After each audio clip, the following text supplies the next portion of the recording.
बका चाप के घाटी।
गंदी गरिया खाना परोसल सैया फेंक देल थरिया।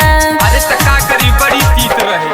हाँ हाँ दीदिया जीजा के देले गंदी गंदी गरिया खाना परोसल सैया फेंक देल थरिया। निक बात तोहे माहुर बुझाई पूछेली रेखा तोहे डाटे मुई बका चाप के घाटे मुई बका चाप के घाटे।